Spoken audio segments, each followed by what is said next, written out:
antes del acceso a la vivienda de los jóvenes, ¿qué debería hacer un poco el gobierno para conseguir de una forma real que los jóvenes puedan acceder a una vivienda cuando no tienen esa capacidad de ahorro inicial, pero sí pueden tener una solvencia futura para ir pagando? Aquí planteamos muchas cuestiones al gobierno. Empezamos hace, creo que ya 7 años, con el famoso programa de Help to Buy, de que el gobierno fuese capaz de, yo no digo dar préstamos como están haciendo en otros países, pero sí avalar esas cantidades a los jóvenes que tienen esa capacidad de pago y no han todavía esa capacidad de ahorro, ¿no? Eso era una vía clarísima que algunas comunidades han intentado ponerlo en marcha, pero siempre han tenido una negativa frente al Ministerio de Hacienda que no consideraba oportuno.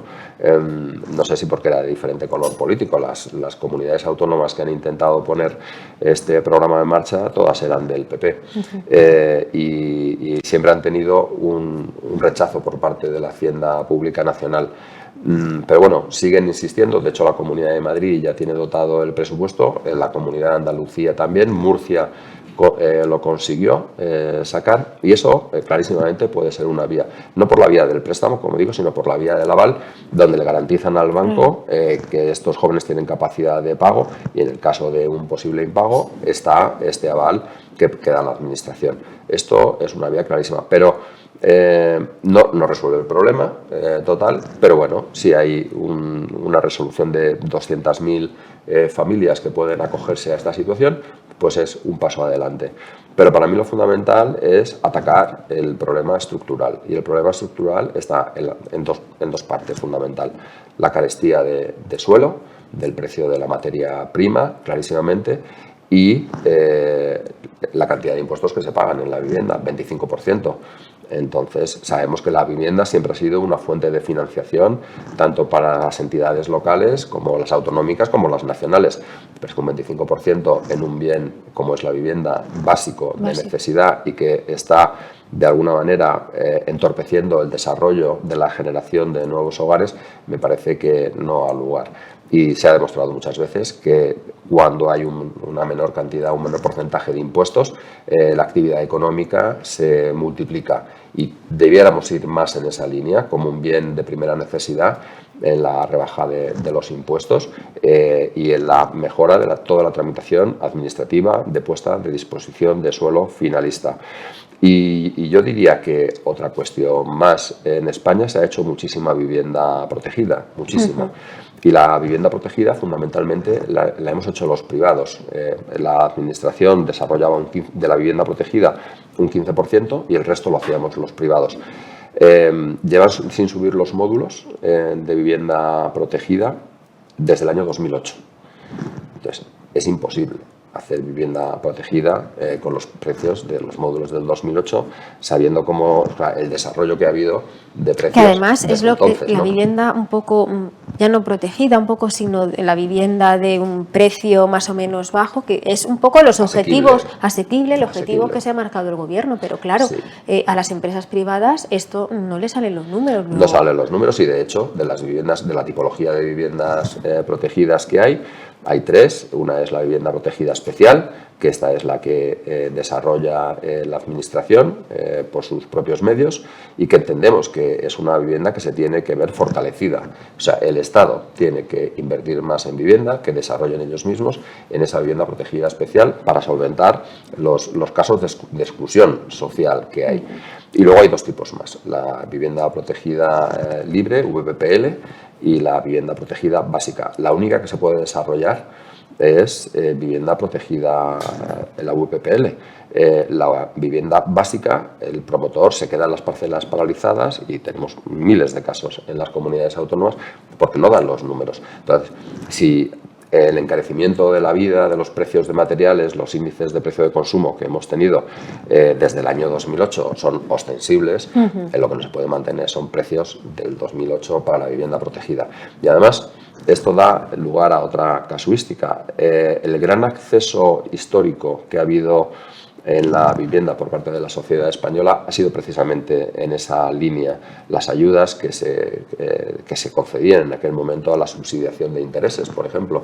Hablamos cuando los tipos de interés estaban al 14% y había subsidiación de tipos de interés, pues esas líneas de ayuda desaparecieron absolutamente. Probablemente si vuelve otra vez con esta subida de tipo de interés, se podría plantear esta ayuda a las creaciones de cuentas viviendas, que también desaparecieron esas ayudas. En fin, ha desaparecido toda la ayuda para la vivienda en compra. Y en cambio... se ha ido más al alquiler. Se ha ido a pasar al alquiler. Y aquí yo tengo una reflexión que quiero compartir. En esta vivienda de alquiler que se está planteando y que, insisto, creo que es necesaria porque tenemos un hueco entre la vivienda que tenemos nosotros en nuestro país en alquiler y la que tienen en el resto de Europa importante, todavía tiene capacidad de crecimiento, pero lo que no podemos vincular es a que todo el mundo vaya a vivir de alquiler y solamente unos privilegiados tengan la capacidad de compra. Estamos viendo, ahora se están produciendo las negociaciones o las conversaciones sobre qué va a acontecer con las pensiones. Nosotros hicimos un estudio porque es una cosa que nos preocupaba y cuando extrapolas lo que está ocurriendo con las pensiones y lo que va a ocurrir de futuro y lo vinculas a una vivienda no en propiedad sino en alquiler, vamos a ver verdaderos dramas. Personas que estarán jubilados con una pensión determinada y con un precio de vivienda en alquiler que no van a poder sufragar. Nos salen números como que tienen que dedicar el 120% de su renta disponible para el pago del alquiler de aquí a 20 años. Entonces, vamos, desahuciados. Imposible. Entonces, nosotros hemos presentado esta información a las administraciones para que haya una reflexión, o sea, que no sea dogmática, que no sea ideológica y que se calibre bien cuál es la situación que van a tener las familias o las personas monoparentales o las familias monoparentales en el futuro con unas pensiones determinadas si solo se opta por un mercado. Claro, una cosa es que tenga el usuario la libertad de vivir pues en el régimen que considere, pero no que se vea expulsado del mercado, claro, de obra nueva porque y tenga que recurrir al alquiler, claro, porque no tiene otra opción. Pues no tiene capacidad de compra cuando su derecho es el de compra, si quiere hacerlo así. Eso porque siempre se extrapolan opiniones respecto de lo que quieren los jóvenes, que solo quieren compartir. No es verdad, es una realidad y el propio INJUVE en sus estudios que ha presentado, que no son sospechosos, o sea, al final es un organismo que tiene una información clarísima y nada sesgada de lo que son las opiniones de los jóvenes respecto de la vivienda y al final dice, oye, sí, yo alquilo porque no tengo más remedio que alquilar, pero mi intención es la de compra. Claro. Y eso, ese deseo de la sociedad española se tiene que, de alguna manera, calibrar y pensar no con un plazo corto, como se está haciendo ahora mismo, sino que se tiene que proyectar a 20 años vista.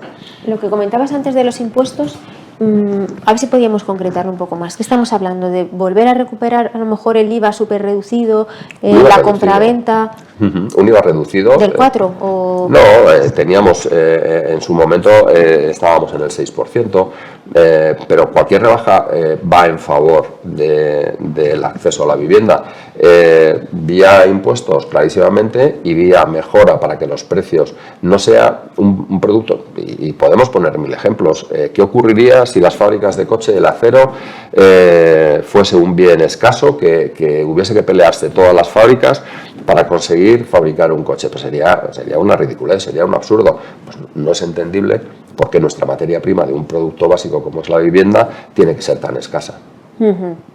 ¿Vosotros creéis que el gobierno planteará, vosotros le habéis planteado la posibilidad de una rebaja impositiva para facilitar el acceso a la vivienda? Sí, se ha planteado muchísimas veces, pero no, claro, en eso no nos hacen caso, claro, obviamente. Claro.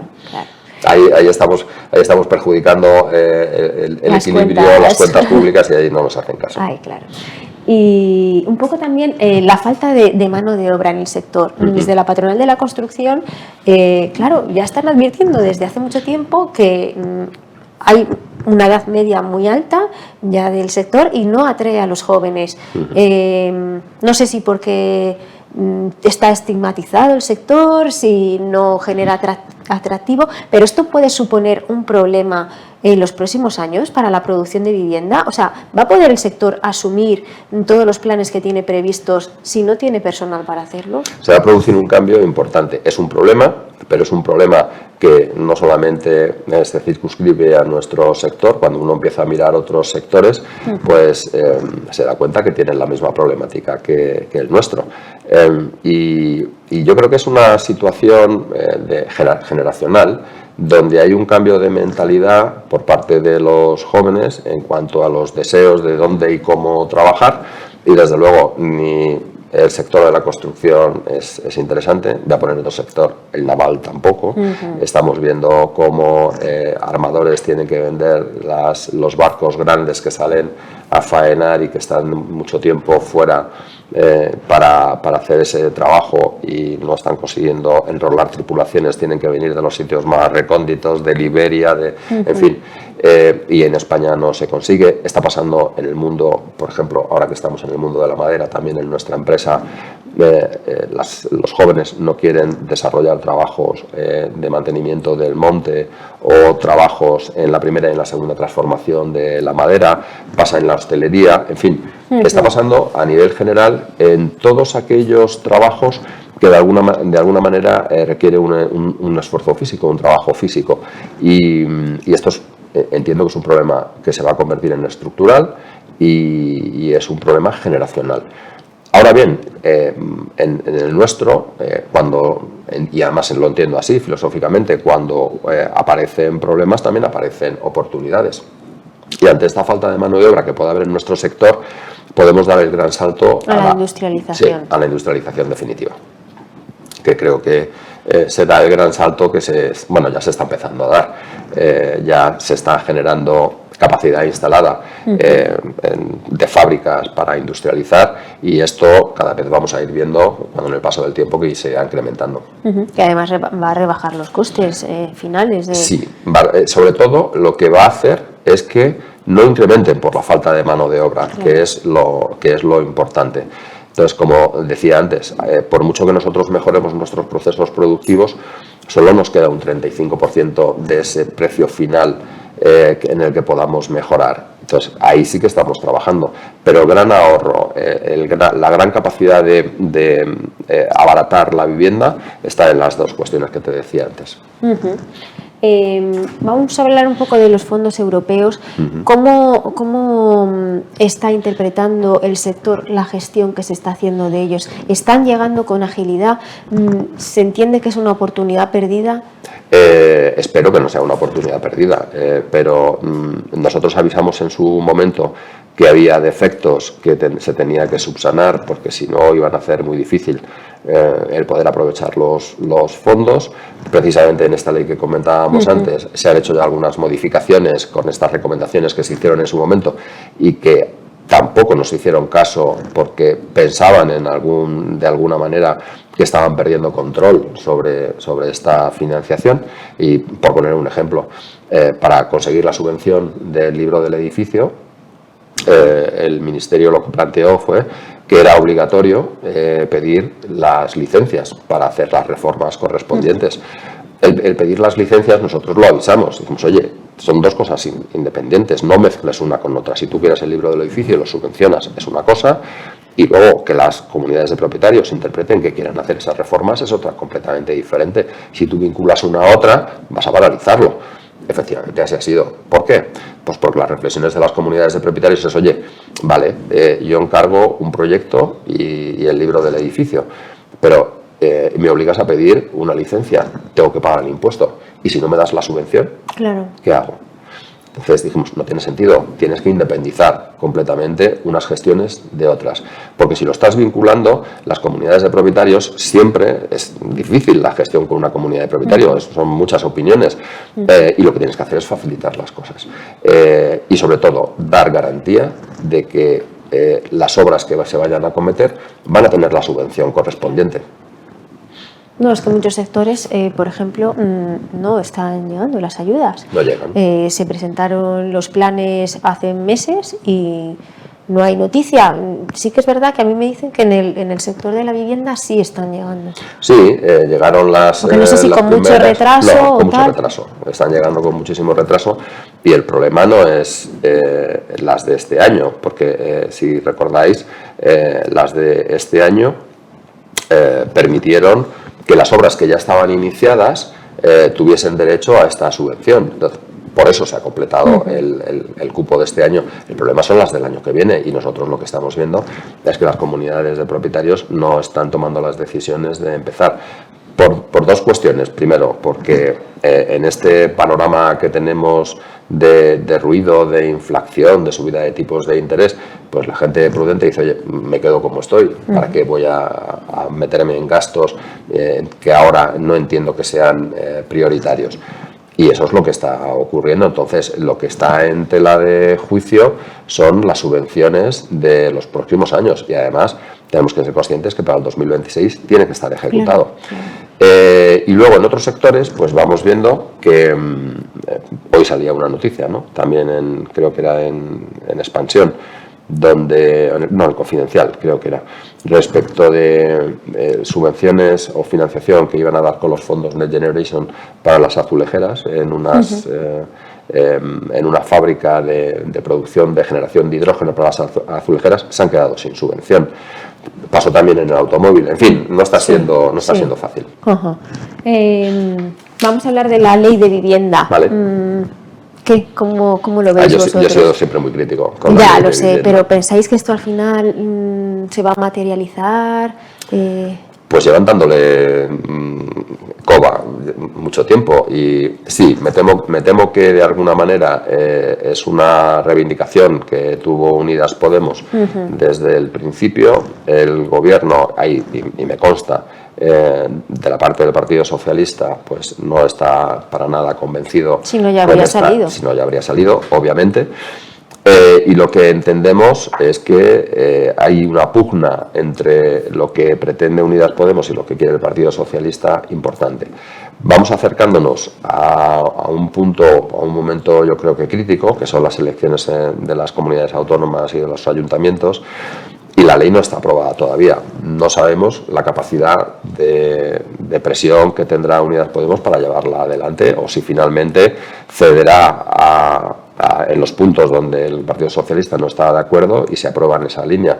De cualquier forma, no me parece una ley buena. Creo que va a obtener el resultado contrario de lo que pretende. Va a poner más trabas al mercado del alquiler. Va a desaparecer producto del mercado, como ya se está viendo. Se están tomando medidas y se está demostrando que intervenir en el mercado al final no es una buena solución. Pongo ejemplo la limitación del 2% a la subida de las rentas cuando el IPC está subiendo al 7 o al 8 y se está retirando producto del mercado. Entonces, no sé qué se necesita para que de una manera más patente que la que se está viendo ahora entiendan que intervenir en el mercado de la vivienda de esa manera va a tener el efecto contrario. Pero es muy dogmático, es yo creo que muy ideológico de una parte del gobierno y sinceramente creo que no va a ser ni muchísimo además menos esta la solución. Incertidumbre un poco que abre la puerta a cierta inseguridad jurídica, esto ahuyenta la inversión, sobre todo la inversión internacional, que quiere las cosas muy claras para llevar a cabo proyectos a medio plazo. Absolutamente. A una persona de Minneapolis que está manejando un fondo, tú no le puedes dar una inseguridad porque automáticamente lo tiene fácil. Elige otro país donde le den una seguridad jurídica y sobre todo cambiar las reglas de juego. O sea, en la mitad del partido no tiene ningún sentido y genera una inseguridad que sinceramente, o sea, va en contra de precisamente lo que se defiende, que es el derecho de acceso a una vivienda digna. Entonces, y luego hay otra cuestión que yo creo que también es muy ideológica. Cargar las soluciones de los problemas que puedes tener a nivel de gobierno a la iniciativa privada. ¿Por qué tiene que pagar un privado que es dueño de una vivienda y que a lo mejor supone que es el complemento a su pensión para vivir? ¿Por qué tiene que pagarlo él en una situación? ¿Por qué tienes que limitarle el precio? Entonces, siempre hay una serie de vulneraciones que se están llevando a cabo. El de la propiedad privada es uno clarísimo y entendemos que no es la solución. tienes que atacar los problemas estructurales para solventar un problema mayor. Es lo que siempre se habla. O sea, dar soluciones sencillas a problemas complejos. No funciona, o funciona en un espacio temporal muy corto. ¿Y llegará algún gobierno que regule el tema, ponga fin a la ocupación ilegal de viviendas? Porque... Yo creo que sí. Porque es un problema en algunas comunidades muy acentuado y hay grandes operadores de vivienda que se encuentran con muchísimas ocupadas y que no pueden hacer frente. Y luego no se habla de esto. Pues yo creo que va a haber algún gobierno, porque así se han manifestado varios partidos políticos, que van a hacer frente a dos cuestiones. Una, la ocupación, clarísimamente, sin hacer distinciones. Yo no creo que haya ocupación buena o ocupación mala, hay una ocupación, punto, que está vulnerando un derecho de otra persona que tiene una propiedad. Esto por un lado. Y la segunda cuestión es que va a llegar, o por lo menos así se ha manifestado, un gobierno que ponga sentido común y digamos que una estructura clara respecto a nuestro problema que tenemos en vivienda. La ocupación es uno, pero yo diría, cuando me refiero a estructura clara, es ¿por qué dividir si eres propietario privado o eres gran propietario? No tiene ningún sentido. ¿Por qué si eres un propietario privado y tienes una ocupación puedes ir por una vía de urgencia y si eres una persona jurídica tienes que ir por otra vía que vas a tardar muchísimo más tiempo? Porque tienes que darle una renta básica de tu economía a una persona. O sea, para eso está el Estado y para eso pagamos impuestos. Entonces hay una disfunción clarísima que se tiene que solventar, y es que cada uno tiene que dar las soluciones que le corresponden. El Estado, las soluciones sociales, y la iniciativa privada, el desarrollo de la economía, que es como tiene que ser.